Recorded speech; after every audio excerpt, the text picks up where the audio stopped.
Yes, Red Zone TV nga bulijjo bali kubanga okyatugoberera yonna gy'osinzira okubanga otugoberera mbakulisaayo mu press conference ebadde ku kitebe kya National Unity Platform Makerere Kavule omukulembeze w'eggwanga Robert Kyagulanyi Ssentamu mwayongedde okubanga ate akkaatiriza ensonga y'okugobwa mu butongole okwahona Mathias Mpuga nsamba olw'enguzi ey'emiliyoni 5 eza siringi za Uganda.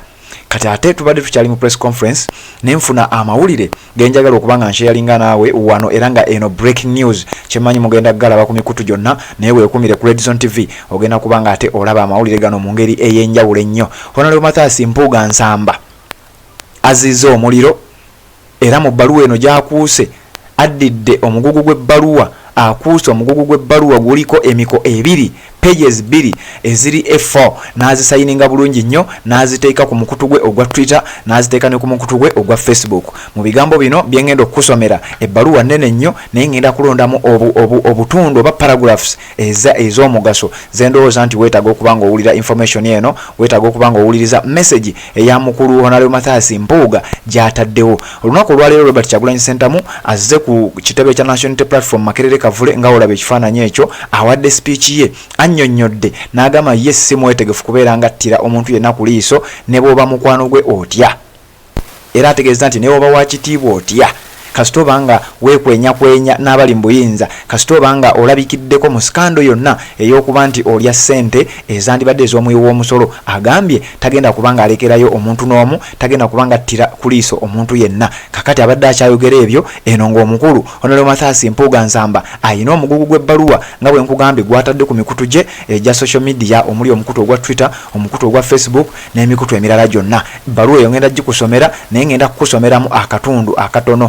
kubanga ebbaluwa nnene nnyo ataddeko omugugu munene gwe sisuubira nti nsobola ogisoma wano nemba nga nsobola okugimalayo. Ebbaluwa gy'atadde ku mikutu gye egya social media ebbaluwa nnene nga bw'okiwulira era ayogedde ebigambo bingi nnyo naye mu bigambo by'ayogedde asuubizza okubeera nti tajja kulekulira. Ayogedde mu bigambo by'atadde mu bbaluwa eno mulimu n'ekigambo ekya kye bayita character assassination nti bagenderedde kubanga batta future ye. Ekyokusatu ekigambo kyatadde mu bbaluwa eno kyendowooza nti weetaaga okukiwa focus. Ebigambo Honorable Abedi Bwanika byazze ng'ayogera ebigambo bino kiraze lwatu nti ebigambo bino Honorable Mathias Mpuga nsamba abimanyiiko olw'ensonga ayina wayogereddeko nti ekibiina kirabika kiddukanyizibwa bafamire naye jjukira nakusomedde leadership ya National Unity Platform yonna nga bwetambula. Red Zone TV kwoli byonna ogenda bifuna. Kakati kankuyitireyitireko akatono mu bbaluwa eno ngenda kusomerako document paragraphs ntono ezisembayo nkuggireyo points ezo zazze ayogerako. Honorable Mathias Mpuga nsamba mu bbaluwa eno gy'ataddeyo waliwo omuko ogusembayo paragraph emu wagambidde the campaign to character assassinate me is deliberate and I am perfectly aware it is well orchestrated and well funded. Nategeeza nti campaign obaka weefube w'okubanga bamusuula mu by'obufuzi nti ekintu kino kigenderere era kirimu omusimbi oguvujjirirwa era ayogedde ku babbuloga n'abantu abalala omuli bannamawulire era n'ategeeza nti akimanyi bulungi nnyo era mwetegefu nakyo. N'agamba nti ne bwe kinaaba kyetaagisa kukola ki kyonna oba okwewaayo okukola ekintu kyonna ekikyamu ajja kuba akikola okuzza mbu amagezi amazaale mu bannabyabufuzi oba mu politics w'eggwanga Uganda. Bigambo biri mu bbaluwa eno eya Honorable Mathias Mpuga nsamba ngenda giteeka mu bulambalamba ngenda giteeka ku mikutu gyaffe gyonna okuli wano gwa Red Zone TV wano mu community then ne ku Red Zone TV ku Facebook ngenda giteekayo. Ayina wagambidde I am available as ever to help this young party get rid any form of corruption from its rank and file and especially that ingrained at the base of the party. I accordingly decline the cowardly call on me to resign as parliamentary commissioner. Agambye Agaanye okumusaba kwonna okwokubeera nga resigninga nga commissioner wa parliament ategeezezza tagenda kubanga abikkiriza era tagenda ku resigninga. Bino mbijja mu bbaluwa gy'awandiise era gy'ataddeko omukono. I accordingly decline the cowardly call on me to resign as the parliamentary commissioner based on spite and deliberate misrepresentation for mischievous reasons. Omukulu agambye tagenda kukkiriza kusaba kwonna kumugamba nti alekulira okuva mu office ya parliamentary commissioner mu bufunze. Ajemedde ekiragiro ky'ekibiina, ajemedde ekiragiro ky'abakulu abatudde mu meeting ne bakkanya. Ate nga jjukira we twakugambye meeting eno yatula ku Lwokusatu, omukulu naye yagirimu. The general public is aware and alive to the internal intrigue and mechanization, unfortunately, within this young party over the last 2.5 years. Nategeza nagamba, it became the official style of different party leaders to undermine my work, including hiring of bloggers to abuse and insult my person. Okitegedde, mbu mulimu abamu abakulu mu kibiina ekya National Unity Platform ababadde basasula ba bloggers okuvuma Mpuga n'okulaba nti bamunyiiza mu kaweefube okulanga bamusuula mu byobufuzi.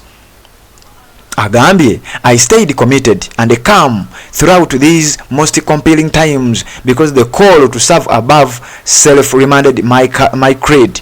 I wish to assure the general public, the general membership of the National Unity Platform and all change-seeking forces that this shall remain my resolve and that not any of my actions while leading the opposition as the leader of opposition amounted to corruption or abuse of office.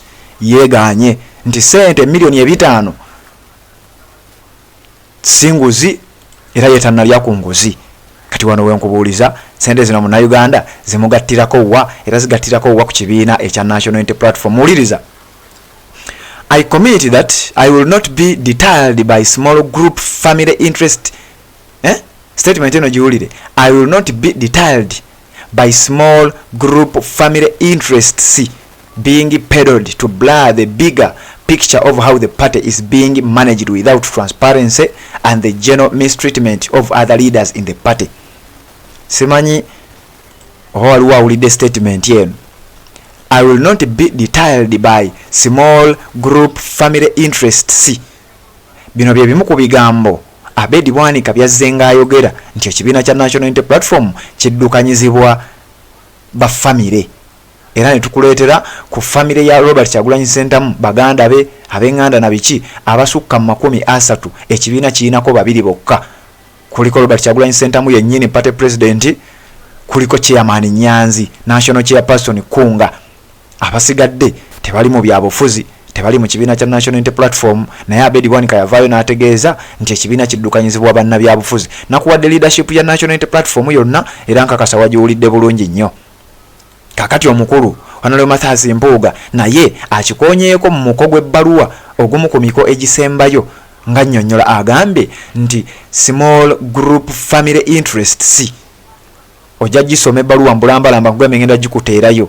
Red Zone TV kwoli webale kubanga okyatugoberera. Muko waba mu paragraph esembe agambe, I will not stop raising important questions on the actions, motivation and the direction of different actors in the party, even in the face of the current tribulations well choreographed to undermine me.